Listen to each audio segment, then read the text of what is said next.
It's great to be talking to you here in New York. This is such a historic day for all of us. We've been waiting for this for a long time.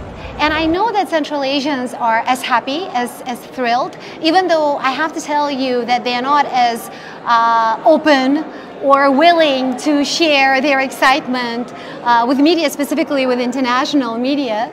I hope in the days ahead that you're going to hear Central Asian leaders speak with as much enthusiasm as President Biden has spoken today. I think this is a real turning point in our relations. And they have to absolutely share their own priorities and their thoughts and their own assessment, and we always offer them that opportunity. Thank you. I want to continue with something that I was just discussing with your White House colleague. You know, we have heard President Biden speak so often against authoritarian regimes around the world. His very firm principle on countering authoritarian policies, specifically repression. And yet, he sat down today with 5 leaders who represent those kind of regimes. They differ, but they do represent. What I heard today was a lot of humility. I think President Biden, particularly speaking to world leaders, is always very humble about we Americans, we have our challenges. We have seen tremendous challenges in our country with respect to our democracy. That's where he starts. He did raise democracy and human rights today, but he talked about how we can work together, not how we can pressure each other or accuse each other of things, but how we can work together on these issues. And what I heard was a very receptive group of 5 leaders who themselves are looking at reforms in their home countries. What was the response from the other side when he reached out like that? Oh, I think there's genuinely positive response when we say we want to be a constructive partner. We want to define areas we can work together in, and we want to provide our funding and our technical expertise. That's when I think our advice is sometimes welcome. Yes, I agree that if we just lecture other countries, very seldomly does that produce a positive response. You know, I just got back from the region. I spent actually more than 2 months in Uzbekistan and also traveled around Central Asia. And I can tell you that this is not an anti-American region, that the anti-American, I completely agree. Anti-American. There's a lot of warmth between the people of Central Asia and people the American smile people. when you say American. And yet, from the educated class, from the educated people who are genuinely interested in good relations, in tighter relations with the United States, very often I heard a concern that anything that has to do with the United States is temporary, that it's not long-lasting or it's not long-term. It will just take one arrogant or pissed-off leader to just break everything. In Kyrgyzstan, they fear that the current leadership is slowly killing, that's the word I heard, civil society, free media, that he is against the democratic values that the Kyrgyz people worked so hard on. In Uzbekistan, I heard that the current reform-minded, what America saw as a reform-minded system, could be turning into a classic dictatorship in the years to come. So there are concerns about the future, and they fear that whatever you're doing now, whatever agreements you have now, may just quickly turn back. Well, let me say this. So I have been following the former Soviet Union for almost 30 years now. I've been working in many different countries of this region, and here's what I would say as an American diplomat. We are a reliable partner, that we have been saying the same thing for 30 years. We've offered advice often to new emerging democracies. We've offered our assistance to help with economic growth.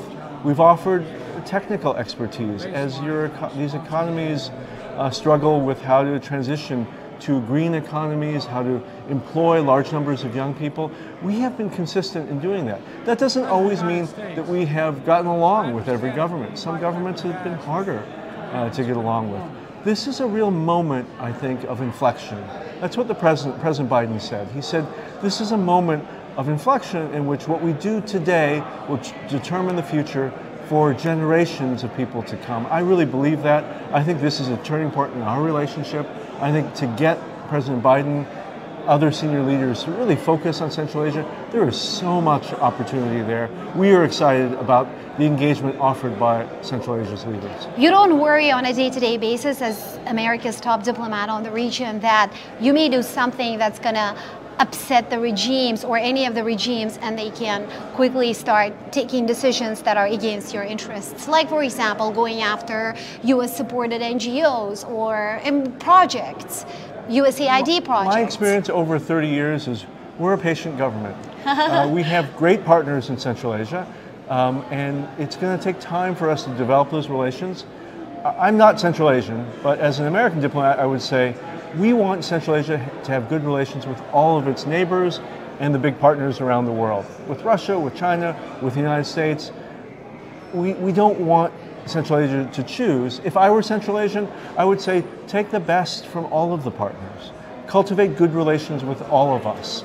That's what's in the best interest of Central Asia. So learn from each other's experience? Absolutely. And you know, we have something to offer as Americans, but I think Chinese have something to offer. The Russians have something to offer. Central Asia should pick and choose the best from all of us. Just very quickly, is this going to be a tradition? Is this something that just started today that's going to continue? President Biden may not be here in a couple of years. I have heard Central Asian leaders say this ought to be a tradition. Okay. This is a wonderful thing that we have the U.S. President interacting with the 5 presidents. This is the 5th ministerial meeting we've had in the last 2 years. And it will be a 6th one when Samantha Power travels to the region next month. That's a lot of focus by the U.S. administration. I fully expect that focus to continue. Could this happen anywhere? Not necessarily at the UN. Could this happen in the region? I would love to have it happen in the region. And what each of the 5 Central Asian leaders did today was to invite President Biden to come out to their countries. So is he going to go? I would love to see that. I would love it. And how did he respond to this? He said that this is a region that he doesn't know well. He spent a lot of time in Afghanistan. He's visited Pakistan, but he hasn't visited any of the Central Asian republics, and he's really eager to do so.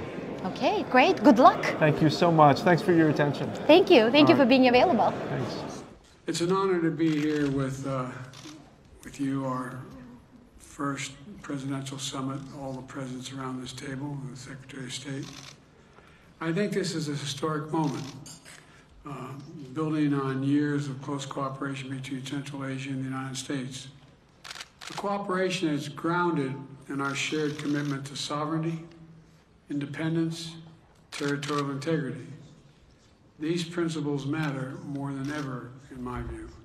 And today, we're taking our cooperation to new heights. First, we are strengthening our counterterrorism cooperation, including increased U.S. security funding to Central Asia. Second, we're strengthening regional economic connectivity. For example, we're establishing a new business platform to complement our diplomatic engagement and better connect our private sectors for development purposes.